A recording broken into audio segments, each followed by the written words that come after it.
So when Trump met the Queen, he did seem to be in a better mood. He'd also become more relaxed than he was on the first visit with the Queen, which was incredibly toe-curlingly awkward. I quite felt for him, actually. He came out with a lot of bonhomie, but Trump had begun to look very stately by this point. He looked as though he knew what he was doing a lot more.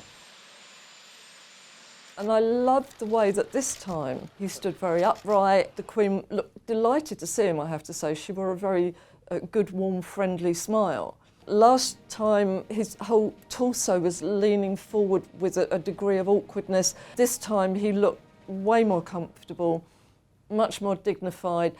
His walk was a lot more relaxed, not totally, but it was a lot more relaxed. But generally this was a very different Trump that we were seeing this time. Charles let him walk ahead. He stood back slightly, and then Trump did take his duties very, very seriously. He took a long time. He chatted to a lot of the guards. He did a lot of mouth clamp facial expressions as though this was the kind of lifestyle that he was used to. He did seem to be muttering to himself a little bit, so I think he was working the choreography through in his own head, almost telling himself to stop. So less awkwardness when he was dealing with the royal family.